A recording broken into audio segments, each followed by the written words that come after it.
immediately be redesignated as a terrorist group in America. Hold right there. Recent comments by President Trump. Here we go.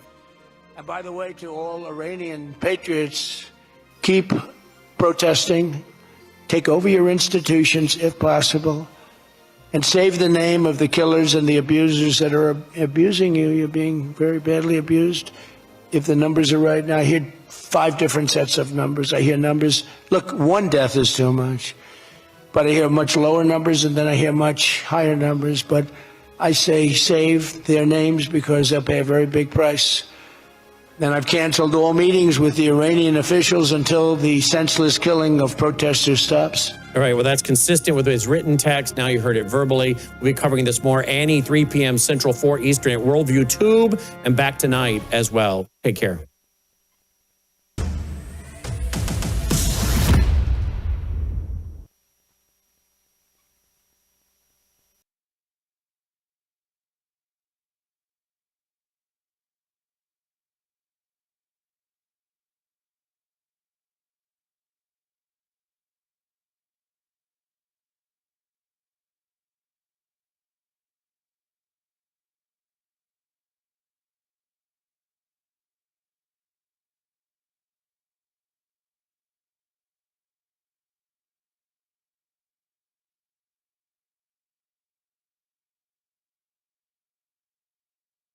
Introducing the Norwex Tub and Tile Cleaning Attachments. Your new all-in-one solution for stubborn dirt, grime, soap scum, and more is here. It includes a heavy-duty bristled brush for tackling stubborn stains and stuck-on messes. Plus, a microfiber attachment that gently removes soap scum and water deposits. Each head is shaped to get into hard-to-reach areas and tough corners. It even swivels 180 degrees for thorough cleaning high and low, all without the harsh chemicals. Best of all, it's easy to customize your clean. Attach the durable joint to either the telescopic mop handle or the multi-use handle. Slide on your attachment of choice and scrub away. The Norwex Tub and Tile Cleaning Attachments. Cleaner, safer, better. Colonel Rob Maness has a lifelong record of providing dedicated service to this nation. Having worked his way up from the enlisted ranks to full colonel, he served our country for more than 32 years. He has served as a bomber squadron commander, bomb disposal technician, Joint Chiefs of Staff Operations Officer, assisted the National Security Team with the campaign plan for the global war on terrorism. He authored the first theater nuclear war plan and served as the Vice Commander of America's largest airborne intelligence wing. Colonel Rob Maness is a true American hero.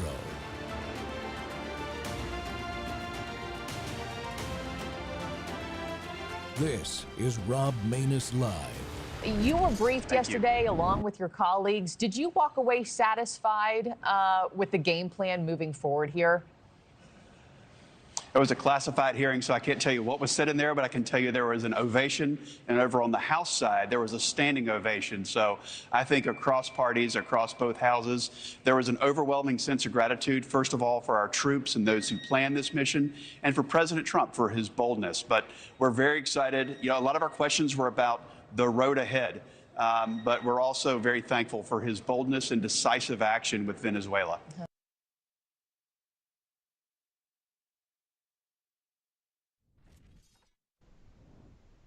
Welcome back to Training Tuesday. The Rob Maness Show's live on Worldview Tube and our X Spaces simulcast. Well, it seems North Carolina is at the center of a storm of activity in our country these days. That was U.S. Senator Ted Budd talking about the Venezuela Special Operations effort that was so successful. Those Special Operations forces that so professionally completed the Venezuela op to capture its illegitimate and narco-terror cartel leader make their home there in North Carolina, of course. The state continues to focus on how disaster recovery operations need to improve after the lackluster performance in the Hurricane Elena response and recovery in the western part of the state. A pro-ISIS terrorist attack was prevented just before the new year, and now we find that the state has issued illegal commercial driver's licenses at a very high rate. coupled with recent anti-ICE protests and the discovery of potentially vast fraud operations and nationally highlighted violent crimes in the state, things are not slowing down. Well, my guest today is Adam Smith, the founder and CEO of Savage Freedoms.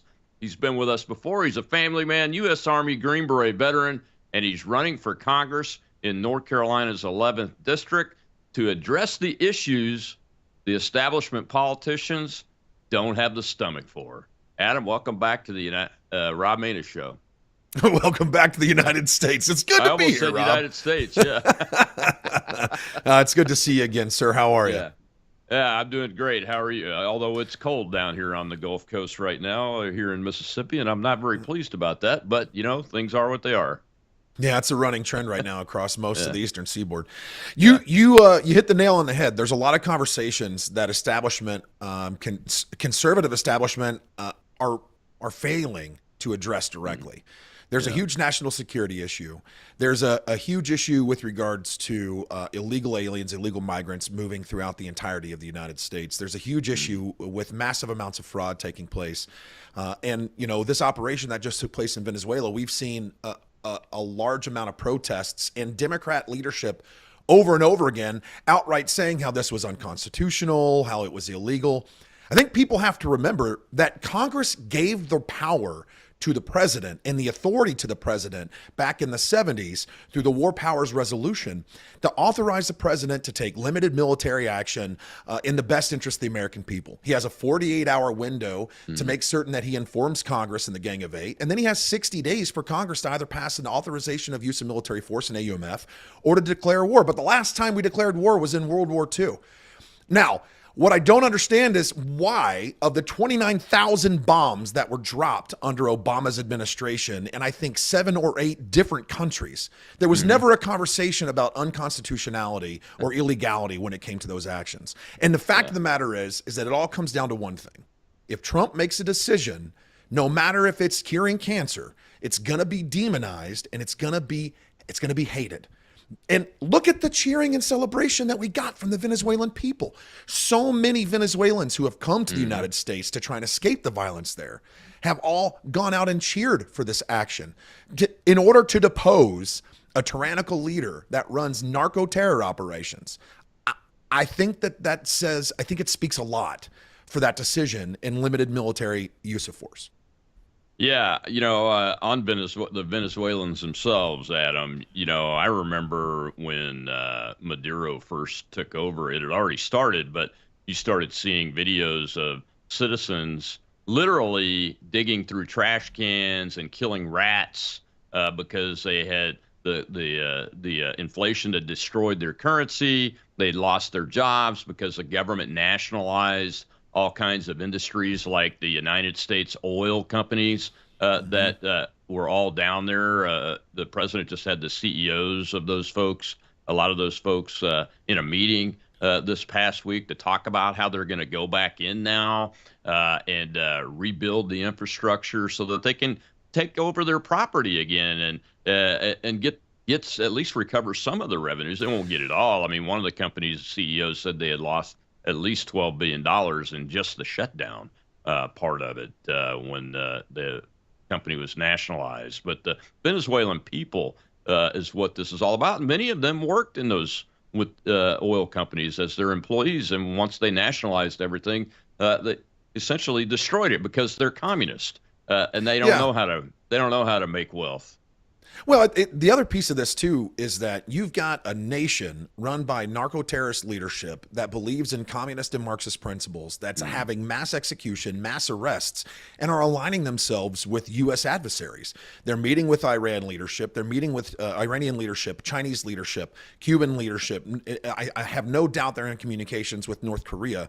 How is it that people, especially on the left and especially Democrat leadership, under Obama, this is a non-issue. We can bomb everybody under Obama because Obama is the greatest thing since sliced bread. However, with that being said, when these operations are taking place in our backyard and we don't have the ability to project geopolitical and strategic military power throughout our hemisphere because we are the global superpower in this hemisphere, and we allow a nation so rich in resources that definitively wants to see the downfall of the United States and its people, aligning with our adversaries, how is it not a strategic move in order to depose that leader illegally put into position and secure a proper alliance with a sound and duly elected government? I don't understand what the disconnect is here. It's Donald Trump. That's the disconnect. I'm assuming that you would be on the floor of Congress calling out your colleagues, both on the left and right, that are saying, hey, the president should have asked permission. We're going to pass this war powers resolution, et cetera, et cetera. Because you're right. I mean, if the Congress doesn't like it, then change the legislation. If Congress doesn't like it, I don't care what side of the aisle you're on. If you don't like a bill that was passed in the 70s, write a new one. Get it passed through the proper procedures. Don't go back and say that this is unconstitutional when Congress in the 70s chose to make it constitutional. And the Supreme Court's upheld it, and upheld it for a multitude of presidents. So if Congress doesn't like it, change it. If the American people are supporting this particular action because they know it's in the best interest of the American people and the Venezuelan people for that matter, then maybe they should listen to their constituents. Yeah, you're absolutely right. In the Obama and George Bush years, the authorizations to use military force were always looked at when they did these kinds of strikes and said, hey, these are the authorizations Congress passed. And there was an attempt to repeal them in the Biden administration, and it failed dramatically.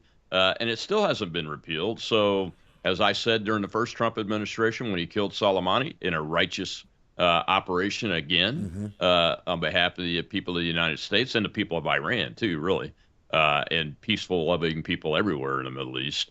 But when he did that, he had full authorization under these two AUMFs. And this, now that the narco cartels, the narco-terrorist cartels, have been declared international terrorist organizations, he still has full authorization under the AUMF, regardless of whether this was a law enforcement operation or not, doesn't he? Yeah, that's exactly right. I mean, the 2001 AUMF that was passed right after 9/11 specifically gave authorization to limited use of military force against any terror organizations defined as terror organizations by the United States president. Now, that you're right. They attempted to try and repeal that particular act down the road, and this wasn't too long ago. However, it failed, and it failed in dramatic fashion. They did, however, repeal the 2002 AUMF that was authorization for use of military force in Iraq. Okay, so be it. I mean, that's no longer a primary target when it comes to our ability to project U.S. power and ultimately try and secure regions. But when it comes to the operation in Venezuela or in general operations against terrorism in the world, it's still authorized under the 2001 legislation. Yeah, exactly right. Well, let's give us an update on your political campaign and how it's going. You're challenging the incumbent Republican in North Carolina. What's going on? Well, that's a good question.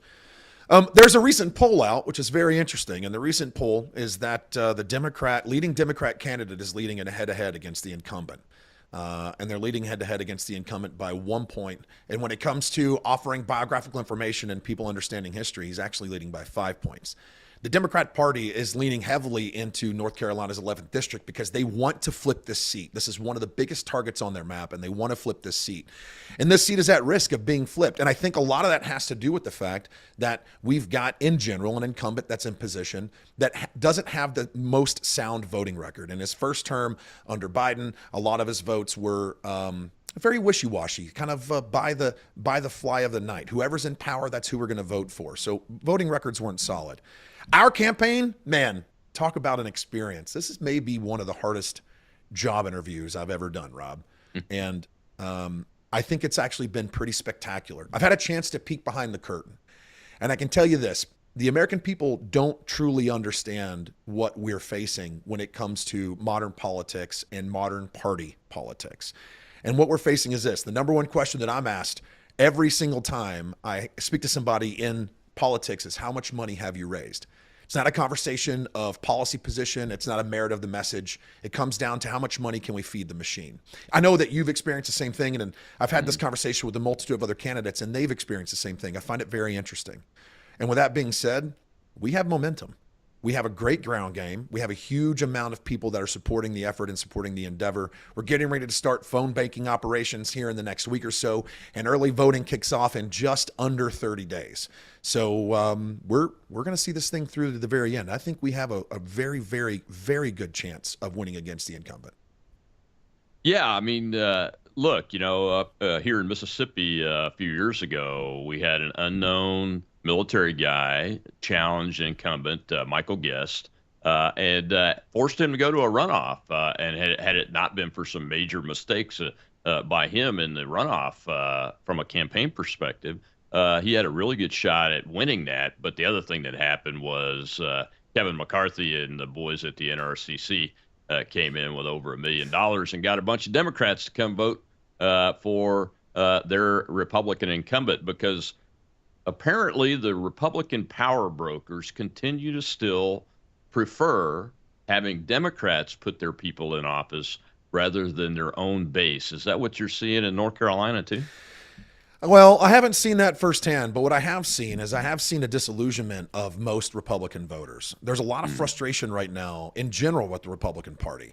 They're not seeing the Doge cuts being codified. They're not seeing Trump's executive orders being codified. They're not seeing people be brought to justice with regards to massive amounts of fraud and corruption in the federal government.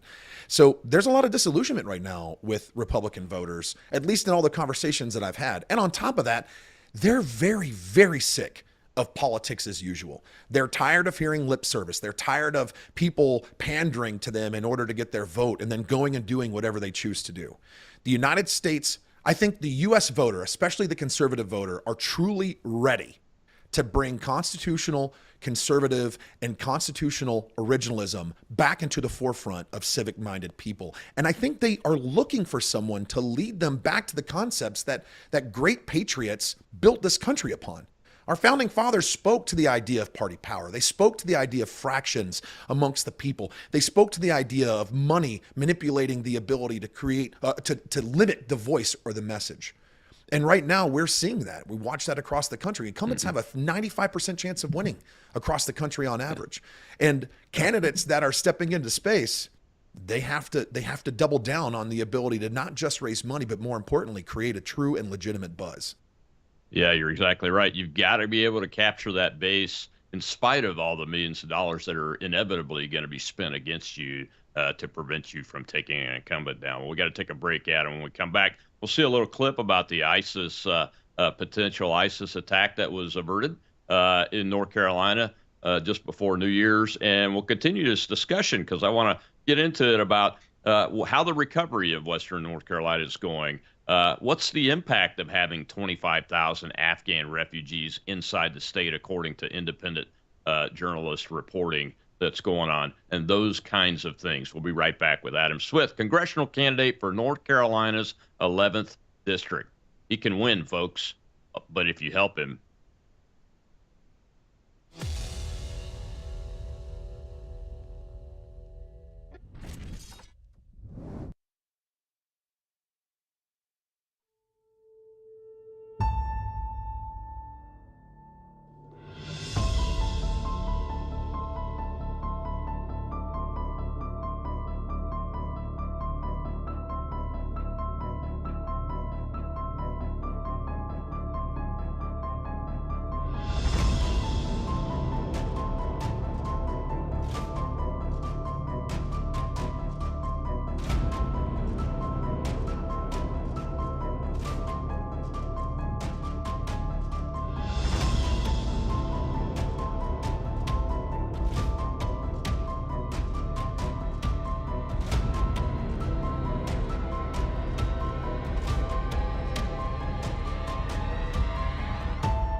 North Carolina teen Christian Sturdivant pledged his allegiance to ISIS at just 14 years old.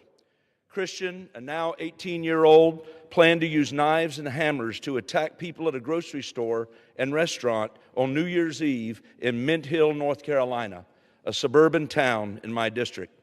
Thank the Lord that his plan was intercepted and thwarted by the FBI and United States Attorney Russ Ferguson with the help of Mint Hill law enforcement and the mayor of Mint Hill, Del Dalton. And as a result of their work, they were able to stop Christian before he could act. But this foiled attack should concern us all. An impressionable American teenager was influenced by violent Islamist ideology. Let me be clear. Radical Islam is not just a danger in places like Mamdani's New York. It is in my home state and is quickly spreading across the United States. Imagine almost losing your life on New Year's Eve just for celebrating in America.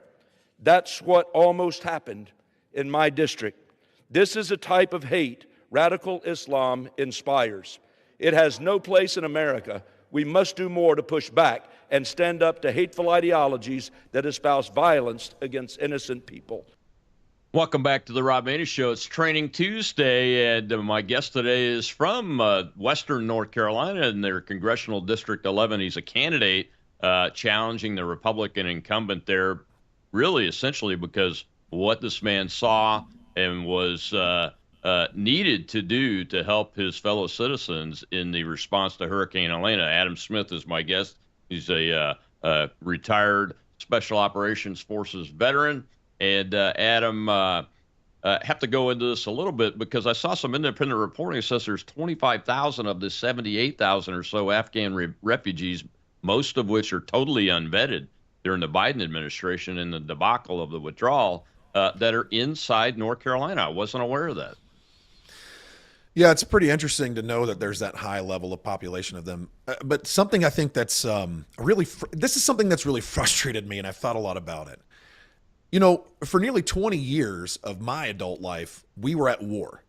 Almost my entire adult life, we were at war. Mm-hmm. We were at war in Afghanistan. We were at war in Iraq. We're doing counter-terror operations all over the world, counter-narco-terror operations in Central South America. We're conducting these operations, and the bill of goods that I got sold when we were doing these operations is that everything that we did was to keep them out of our borders, to keep them out of our country. If we fought them there, they wouldn't come here. And then under 4 years of Biden, we opened the floodgates.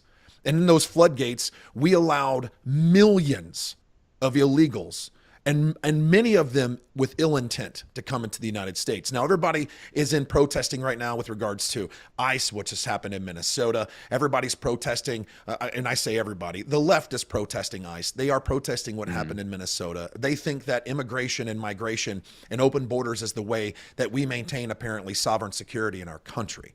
But the fact of the matter is that with open borders, with a porous border, not only do we not have national security, we don't have national sovereignty, and we increase our risk for terror attack within the United States.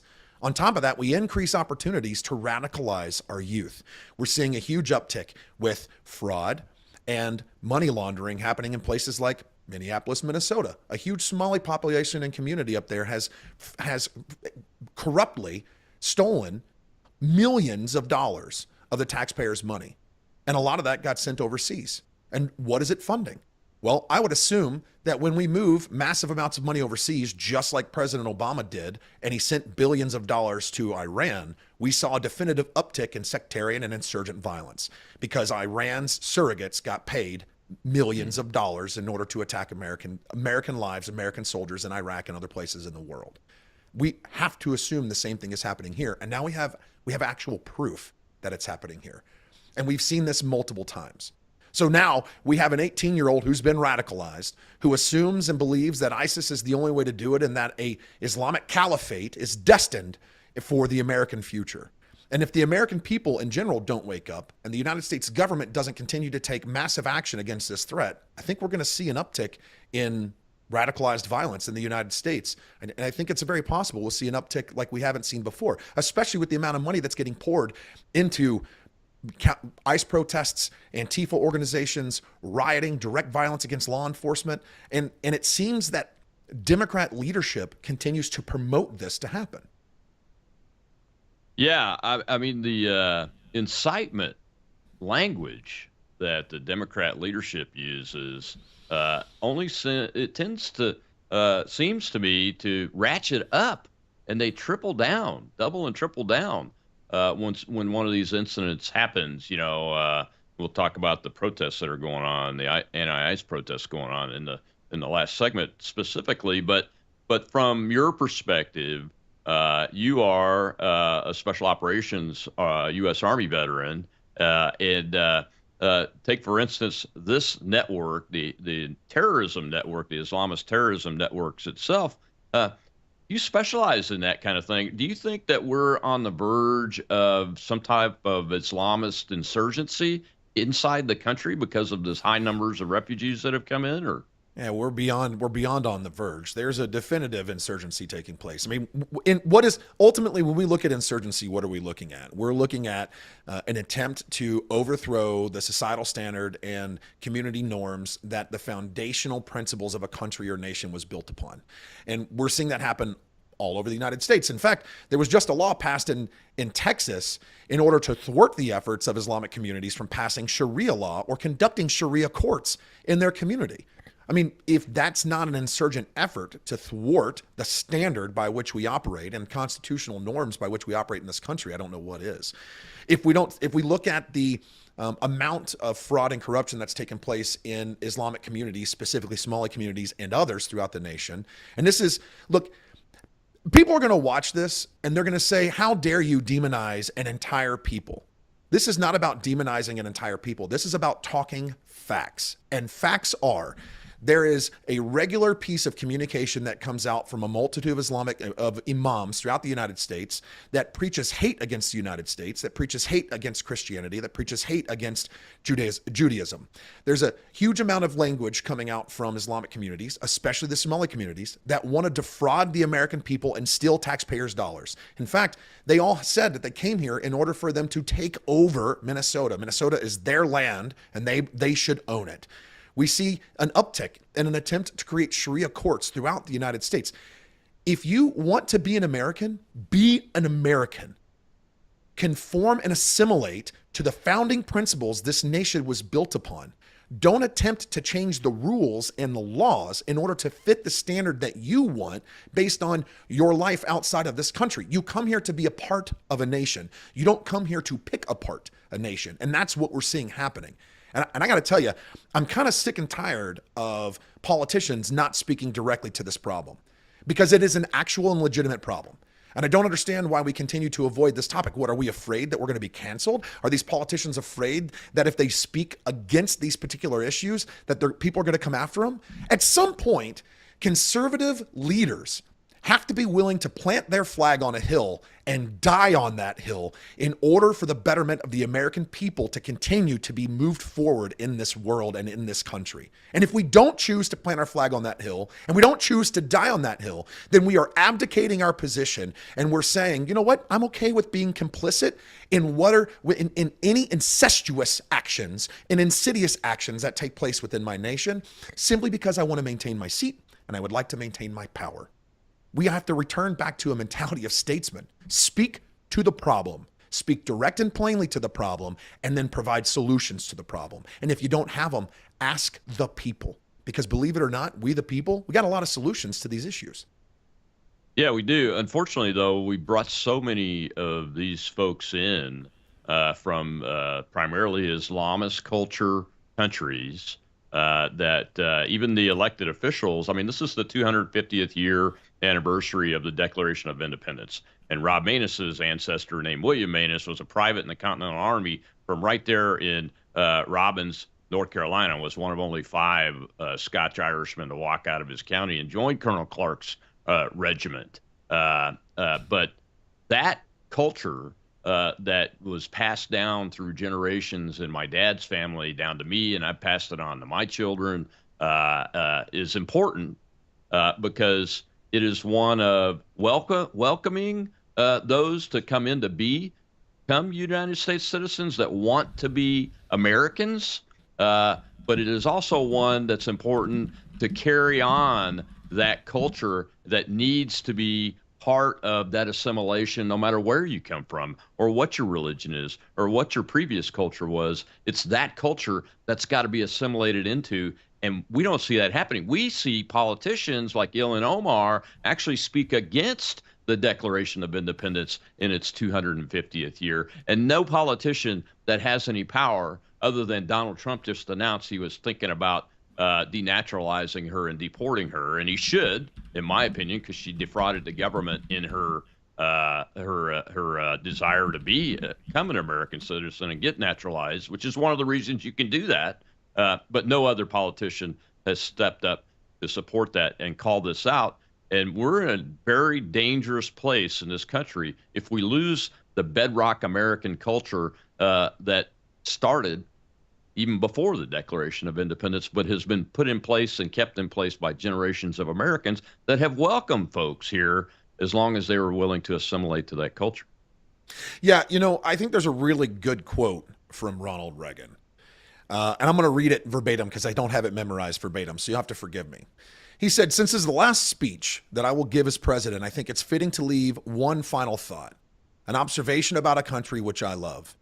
It was stated best in a letter I received not long ago. A man wrote me and said, 'You can go to live in France, but you cannot become a Frenchman. You can go to live in Germany or Turkey or Japan, but you cannot become a German, a Turk, or Japanese. But anyone from any corner of the earth can come to live in America and become an American.' That is the difference in how this country was founded and the mentality that the founding fathers had when they drafted our documents, codifying the gifts endowed to us by God. And if we can understand that mentality, and if the American people would stand up for the foundational principles this nation was built upon, I think there would be a definitive shift in how our politicians are held to account and how the electorate is engaged with not just civic mindedness, but civic education, and how they would also hold to account the amount of fraud and the attempt for people to sort of blaspheme the concept of the Constitution. If people would just take responsibility for it. Yeah, absolutely. Unfortunately, the Islamists that have come here and even become citizens treat this country the same way the Islamists that went to France, Germany, treat those countries. And all of it is not good for the existence of these great historic civilization cultures that, especially ours, that has lifted more people out of poverty than any government or people in the history of mankind. We'll be right back with Adam Smith, and we'll talk about commercial driver's licenses. There's been a story break in North Carolina about that. I want to get Adam's take on that and what he's going to do as a congressman.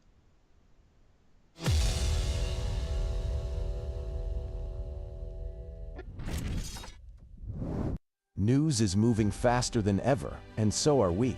Worldview Tube brings you 24/7 live stream coverage, and now, real-time alerts when it matters most. Once you have the Worldview Tube app installed, exit the app and navigate your way to Settings.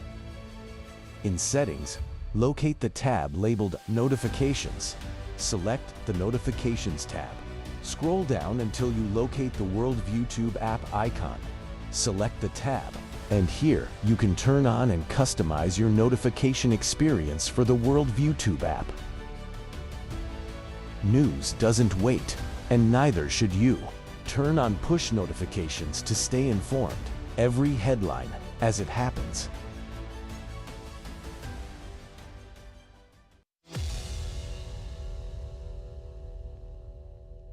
Of losing nearly $50 million in federal funding if the state doesn't revoke commercial driver's licenses granted to unqualified immigrants. Transportation Secretary Sean Duffy writing, quote, "North Carolina's failure to follow the rules isn't just shameful, it's dangerous.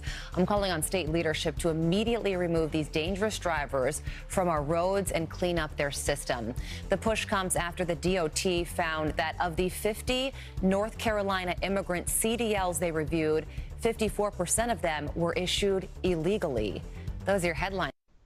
Welcome back to the Rob Maness Show. It's Training Tuesday, and my guest today is congressional candidate for North Carolina's 11th District Republican nomination, Adam Smith, who is a U.S. Army Special Forces veteran and essentially acted as the government, quite frankly, to create a successful recovery and assistance operation after Hurricane Elena that the government entities either refused or were incapable and incompetent, so incompetent they could not or would not establish the right recovery process to help the good people of Western North Carolina, or my own family originates from on my dad's side. Adam, this illegal alien issue, I mean, the CDLs is a major one because we see these drivers killing entire families pretty frequently reported around the country. It's a big country. There's a lot of people on the roads, obviously. But to give commercial driver's licenses to illegal aliens that, I'll be honest with you, the ones that I've run into, most of them can't even speak English. They use the phone as an interpreter if you ever run into any of them. So they can't read the signs, and they're operating these massive vehicles on the highways. And look, I've done a lot of driving in North Carolina, even on the interstates. That is not exactly the safest set of roads in America.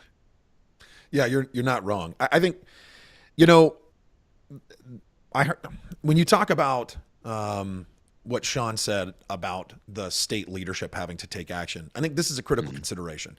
The federal government should not have the ability to dictate state rights. I mean, it's codified in the Constitution and specifically states that. However, the federal government has the ability to tighten the purse strings.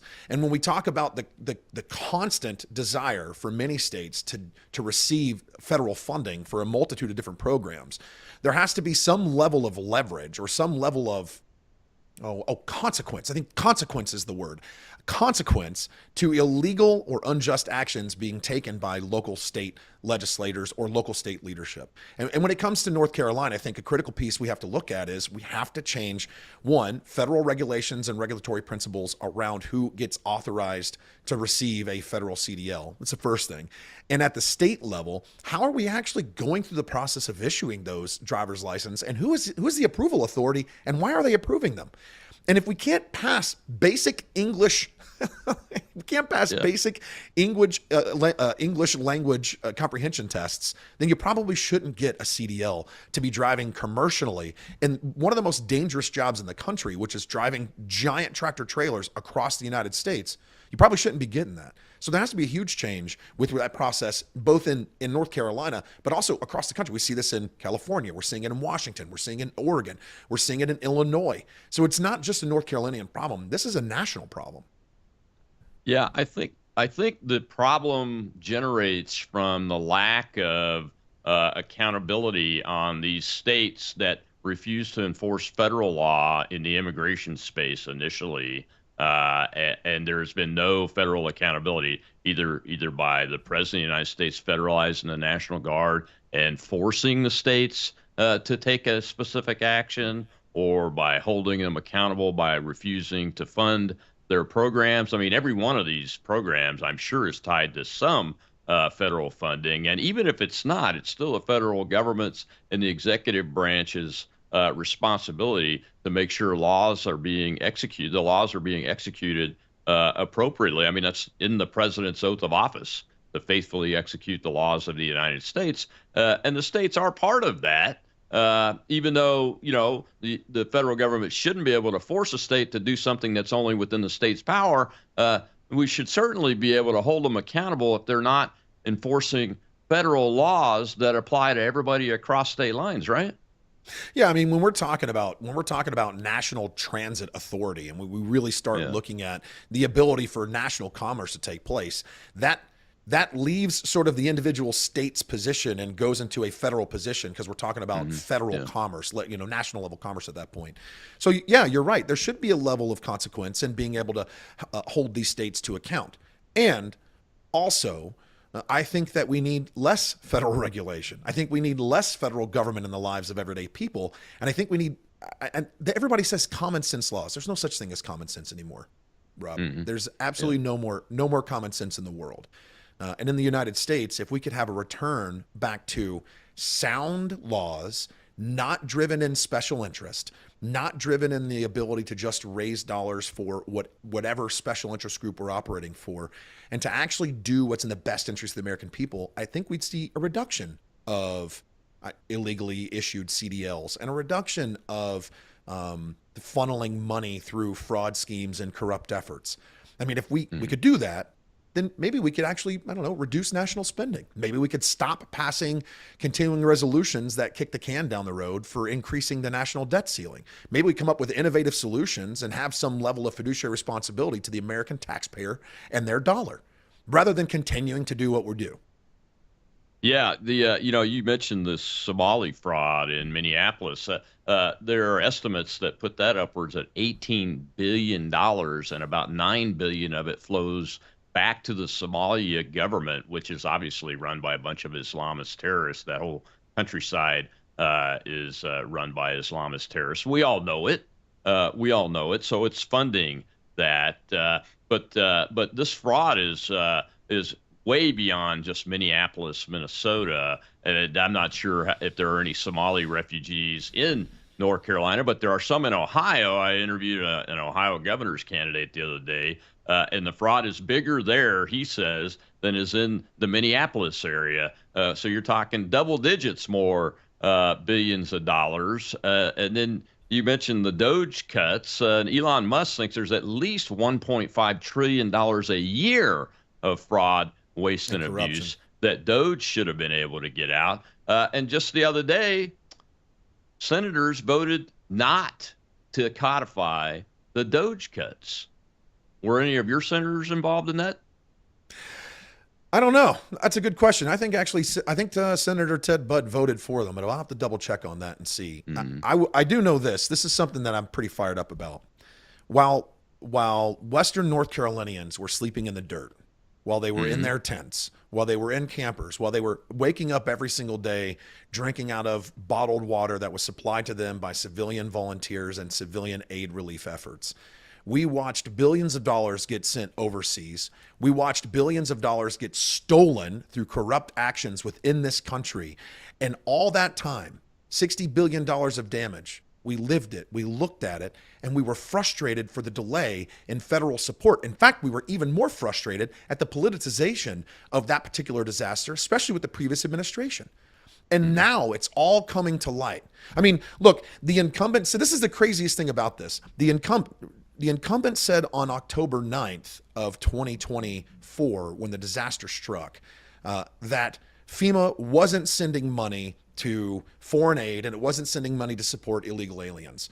The next day, on October 10th, FEMA came out and said that they had already spent 50% of their annual budget. They would have to reduce spending because they had already spent so much of their annual budget in the first 10 days of the new fiscal year.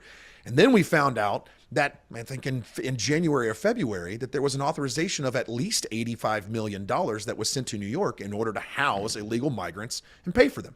So how is it that we are so disconnected from the reality both on the ground and at the federal level when it comes to how these dollars are moving and where they're going, that public statements would be made to an attempt to discredit volunteers on the ground, as well as to discredit the actual information that they're getting from local representatives and administrative personnel.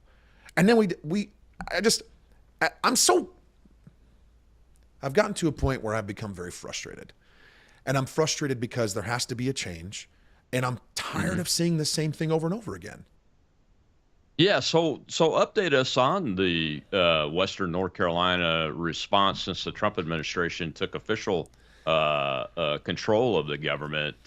Have things started to move more quickly, or what's the status of what's going on? We saw an uptick in debris removal operations early on. So there was a major slow rolling of the effort with regards to releasing funds when President Trump became president, was elected in, and finally took office in January of last year. We saw an uptick in those operations, and we saw money begin to flow, which is great.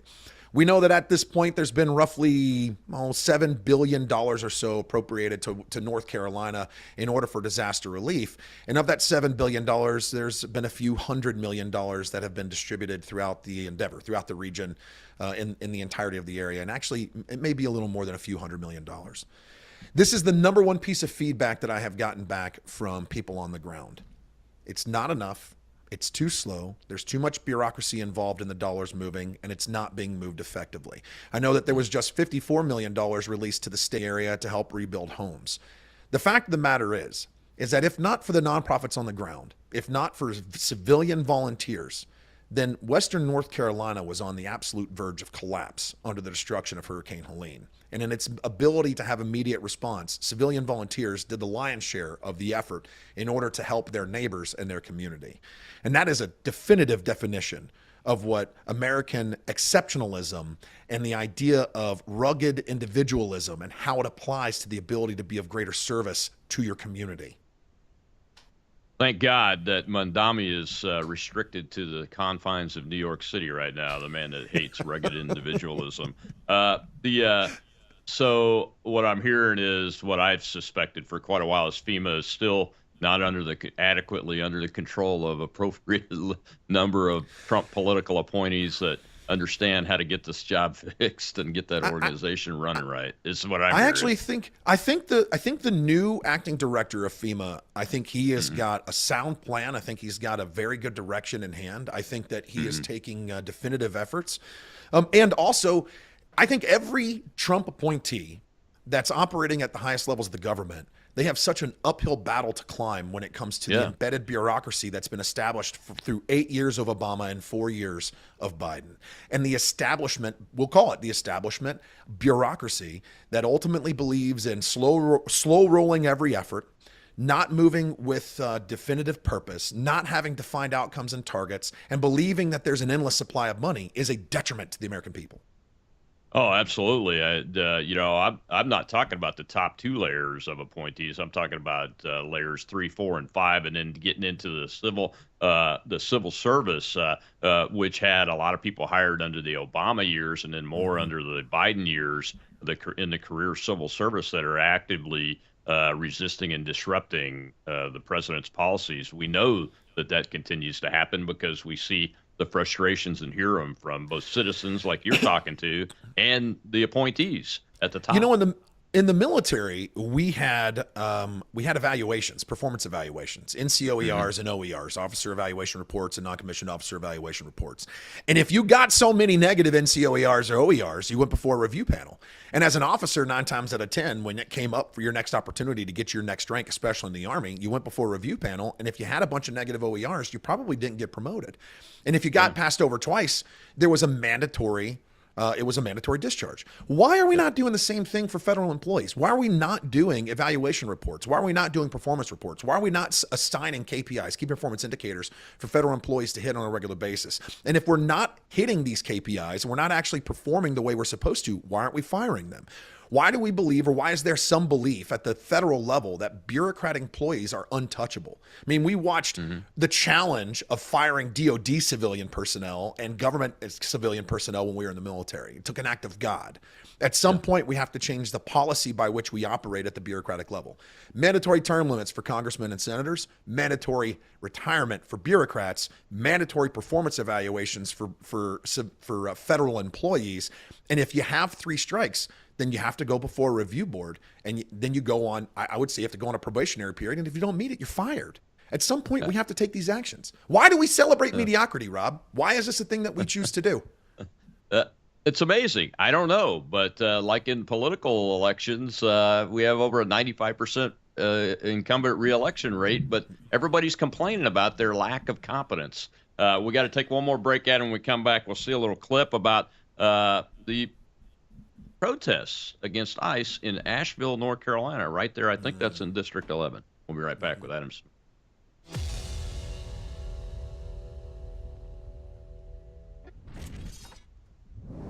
Hello, I'm Brandon House. I want to thank you for all your support at wvwfoundation.com that helps make possible pushing out 24/7 content for free. Without your support, we'd have to put it all behind a paywall. But thanks to you and your support through our foundation, we're able to push it out for free as a broadcast service and broadcast ministry of WVW Foundation.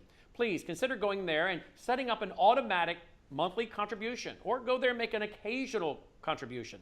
If you prefer to support us through the mail, you'll find our mailing address there at wvwfoundation.com. You can also call and make your contribution over the phone by calling 901-825-0652. That's 901-825-0652. Again, all these details are available at wvwfoundation.com. Thank you for your support as we try to help people around the world understand the times through the lens of a Christian worldview.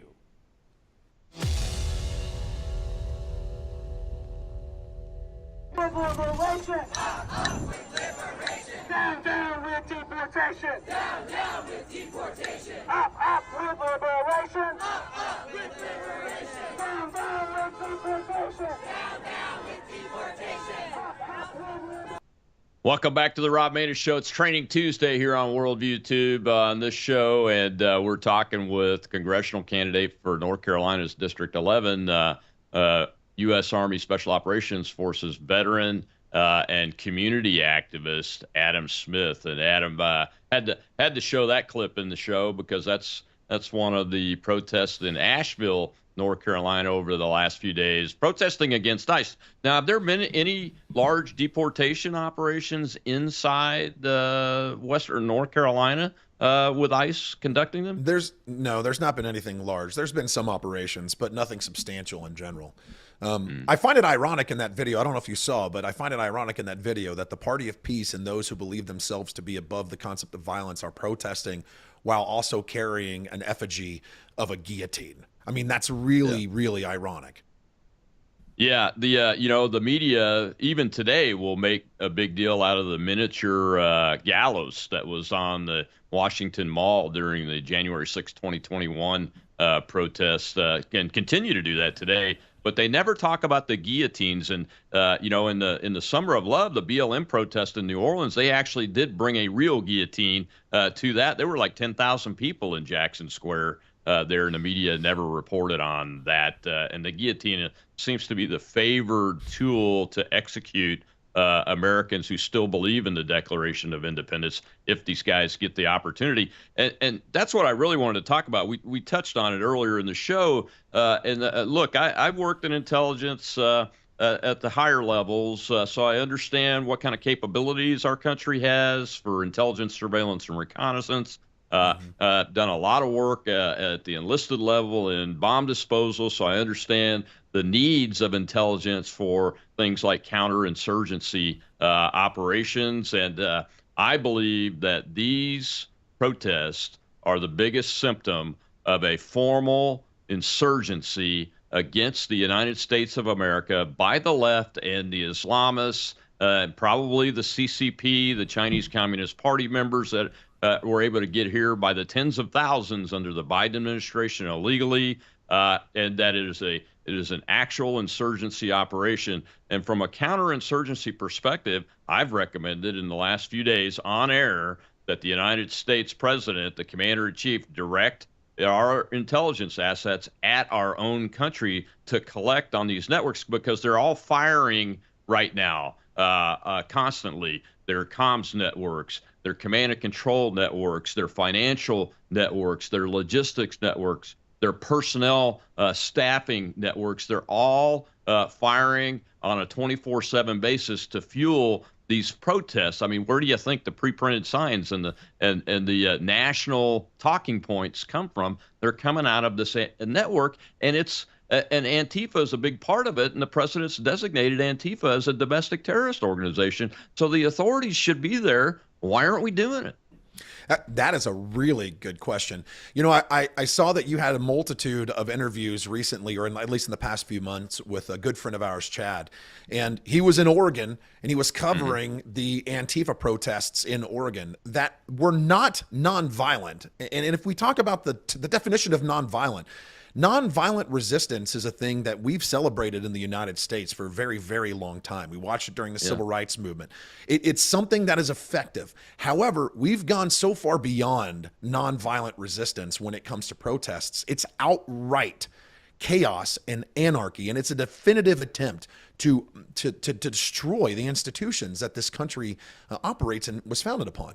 You're not wrong. If Antifa has been declared a domestic terror organization, why aren't we taking further action to dismantle Antifa?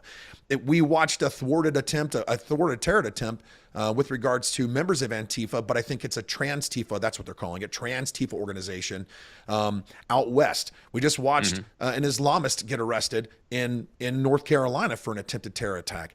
ICE protests. And at these ICE protests, what do we see? We see people wearing kufiyas. We see people, carrying their gay pride signs and all the. At some point, the left has to get on the same page with what we're actually protesting. Are we protesting ICE and immigration, or are we protesting the fact that we're deporting voters? Are we protesting the fact that we're eliminating your army of insurrectionists in the United States? What are we protesting? Because if it's just whatever the thing that makes you feel the best about being incensed about that day, then I think we need to probably have a conversation about mental health and a less of a conversation about ineffective or inefficient leadership in the United States.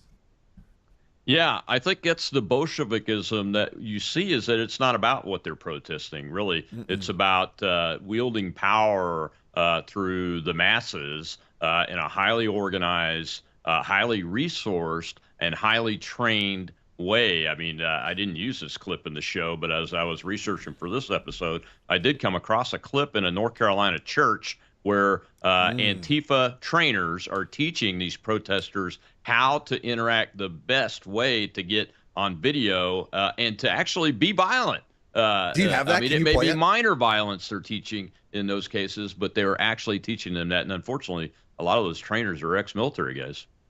Yeah, you're right. And I've seen that video as well. It's an interesting video, but the crazy part about it, and people realize this, that's the same stuff that we do in the U.S. Army Special Forces overseas. We embed with insurgent operatives. We train, advise, and assist them as a counter force against tyrannical governments who are violent and oftentimes conduct horrible crimes against the people. And we're watching Antifa, we're watching insurgent operations take place real time in the United States, funded by, with a quite high level or quite high degree of success and capability right now. They amassed protests across the United States utilizing pre-positioned signs, prepaid for signs with unified messaging 24 hours after Maduro was captured. So an entire people that chanted "No Kings" then chanted for the release of a legitimate tyrannical dictator who was actively executing his people, all because it was an opportunity for the left to seize upon a potential talking point that could demonize President Trump and any conservative that supports him. Yeah, it's really puzzling for a lot of folks because they don't really understand what they're seeing. And that's why I brought up the veterans that are doing this training in the Antifa organizations. They're using our handbooks. They're our brothers that are using our handbooks to do what you said we do to help fight against tyrannical and abusive and murderous governments. They're using our own handbooks and tactics and strategies in an attempt to get half the population to overthrow the United States government. And the United States government, look, even Joe Biden, people had to say eventually that he was the commander-in-chief and the president of the United States because he was sworn in. Whether he stole the election or not was not an issue once he was sworn in. And this president was duly elected. We know that the election was valid. There were enough observers on our side and enough observers on the other side to prove it. They all conceded relatively easily on the left. So he's duly elected. The Congress is duly elected. And it's a Republican Congress, so the Republican Party has all three branches, the two elected branches of government, and the majority of the folks on the Supreme Court are supposedly not Republicans necessarily, but honor the Constitution and the Declaration that underpins it. Is the way most of them decide, and even some of the leftist judges still do that. We've seen 9-0 judgments come out in the last 6 months. But my point with all that, though, Adam, is that we're using good tactics, good training that we've used to great effect to free people, and these folks are trying to institute a tyrannical government controlled by one party, which is made up of Islamists and communists. I'm going to say it and go right there because democratic socialism is communism. I don't care what form you want to call it or what words you want to use. And Islamism is connected with that communism and Marxism. And Mondami in New York City is living proof that you can get Americans to vote for somebody that is both of those persuasions. And you've seen by what he said and the actions he's taken so far, that's exactly what he's going to try to do. And it may seem soft now, but at some point it's going to get hard. And these demonstrations, these protests, this organization that's behind it, that's the thing. It's the revolution. And the revolution to destroy the America that's celebrating its 250th anniversary of the Declaration of Independence will be gone if we don't intercept this. You're not wrong. And it's interesting. I've had a lot of conversations, and I've been criticized about having, quote, decisive language or just, quote, parroting Republican talking points. Mm-hmm. I want to be really, really specific on some stuff. The first thing is this. I'm loyal to the Constitution and the American people and my family and my God. And it goes God, family, Constitution, and the American people in that order. And in that order, my loyalty will hold, because being loyal to a party or loyal to a man makes you just as much as a despot as the individual who seeks that loyalty. That's the first thing. The second thing is this, and I want to be super clear on this as well. The American people in general have to pick a side. They have to choose between American exceptionalism, constitutional originalism, an understanding of civic education, or they have to choose the other side, which is human secularism, the idea that the individual is the greatest and most highest form of authority in all of the universe versus God. And if we don't identify that there is a side to pick on this, then we will fail and falter as a country. I mean, the founding fathers even said it. John Adams specifically said that the Constitution is for a moral and religious people. It is wholly inadequate to the government of any other. Why did he say that? George Washington referenced a common foundation, a common religion, and a common people that built this country, because there was founding principles that we could all agree upon. And not even if we disagreed on the process by which we got to the desired end state, we agreed that the foundational principles were the same. And the American people are going to have to pick a side. And true conservatives are going to have to stop abdicating their voice. They're going to have to stop sitting on the sidelines and hope that someone else fixes the problem. They're going to have to stop asking the federal government and politics, how are you going to fix this problem? And they're going to have to start getting real active, real quick, and verbal about their position, and activate a base of people that agree with it. We have to change. Absolutely right. Well, folks, this is Adam Smith from North Carolina District 11. Go support him. Volunteer to help his campaign. Throw him $5. Throw him $1,000. It takes money, and not as much money, but it takes money and resources to do it. Thanks, Adam, for coming on and giving us an update and talking about these critically important issues. Tomorrow is Truth Thursday, and my friend Scott Adams, the Dilbert cartoon author and great American, passed away this morning, and we'll talk about that tomorrow right here on Worldview Tube.